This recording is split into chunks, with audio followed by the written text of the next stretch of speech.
বাংলাদেশের বলাররা যে দারুণ পারফরমেন্স করেছে, যে যে স্পেলগুলো করেছে, সত্যিকার অর্থে এই বলারদের এত কৃতিত্ব সব কিছু ম্লান করে দিয়েছে বাংলাদেশের ব্যাটাররা।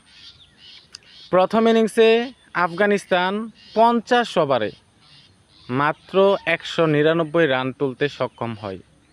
বাংলাদেশের বলারদের তুপের সামনে এক ইব্রাহিম জাদরান ছাড়া আর কেউ টিকে থাকতে পারে নাই। আসা যাওয়ার মিছিলে ব্যস্ত ছিল আফগানিস্তানের প্রত্যেকটা ব্যাটার। এর জবাবে ব্যাট করতে নেমে বাংলাদেশের ওপেনিং জুটি তানজিদ হাসান তামিম প্রথম বলে শুরু করেছিল ওমর জায়ের ক্যাচ তোলে। এর ধারাবাহিকতা অব্যাহত রাখছে নাজমুল হাসান শান্ত, মেহেদী হাসান মিরাজ, তাওহিদ হৃদয়, জাকির আলী অনেক, নুরুল হাসান সুহান সহ প্রত্যেকটা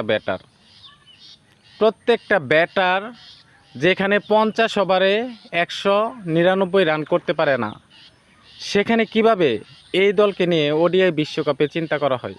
আর ওডিআই বিশ্বকাপ আমাবস্যার চাঁদ, কারণ ওডিআই বিশ্বকাপ সরাসরি খেলা আর সম্ভব হবে না এই বাংলাদেশ মায়ের দোয়া টিমের জন্য।